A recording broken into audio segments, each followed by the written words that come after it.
Greetings. The title of this video is your language sabotaging you? Now what I'm referring to is we create our world due to the words we use. We assign words to events, we assign words to things. That's how we make sense of the world. So we really live in a world oftentimes not of just the events, but primarily the descriptions of the events.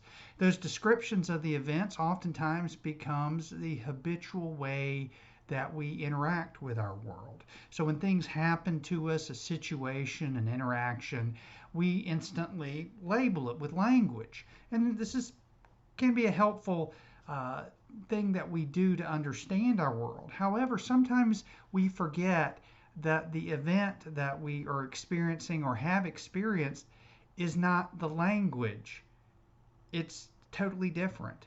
So you have this event and then you describe the event. You have a description that then you take to be the fact of the event. And a lot of times these descriptions, which may be helpful in the short term, then become more solidified in our minds, and it becomes kind of a habitual filter in which we see the world. So anything that happens to us that is similar to the description of the event that we had, we will tend to react emotionally, cognitively, behaviorally in similar manners. Now, this can often sabotage us because we're just think we're responding and following what really is, but we forget that we are the ones who created that initial description. So as a result of having that initial description, we're not really experiencing what is, we're experiencing what we're telling ourselves about it. Our description leads to our story. Our story then can lead to a theme in which we live our life by. And we forget that we're the ones who created the description. So when we get locked into these stories coming from the way we assign things in language, it really separates us from that actual event, and it gives us a very limited perspective because the only perspective we have is based on the description that we gave the event. We forget this, as Alfred Korzybski said, the map is not the territory, or Alan Watts said the menu is not the meal.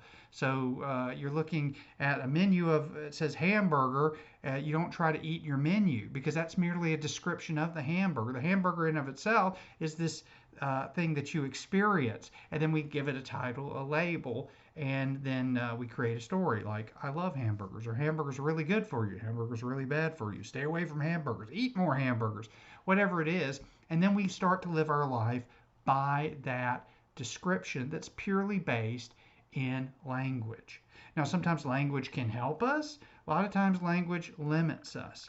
So just being aware of when we go through an event, good, bad, or indifferent, that we are the ones that are creating these descriptions, these maps, as Korzybski said. And so we think these maps are really the territory we're in, but they're merely a descriptive quality of that territory. Now, maps can be helpful, but sometimes those maps aren't accurate. Sometimes the maps are outdated. So, for example, if I gave you a map from the year 1850, and you're trying to find your way in a town that a lot of progress has happened since then, that map may have limited value.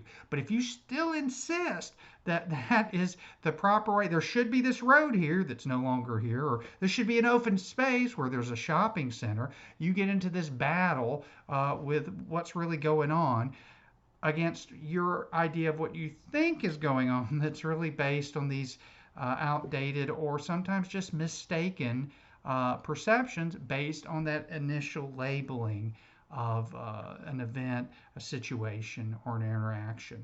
So as you go through the day, just recommend when you're getting some kind of emotional charge about something, maybe just stop and say, okay, what words am I using to describe this event? Is that helpful or not? What is the story about the event that I have created? Some parts of the story will be factual. Other parts, it's more just what I'm choosing to think or what I just assumed happen, and maybe that's not the full story. And only when you do that do you realize that your descriptions, sometimes helpful, sometimes not, are just that, they're descriptions and not the real thing. Only then you get that freedom to have different choices about how you respond to life. And this can be so freeing for you to live as someone who is conscious rather than someone who's just kind of unconscious following these old linguistic maps that may no longer work.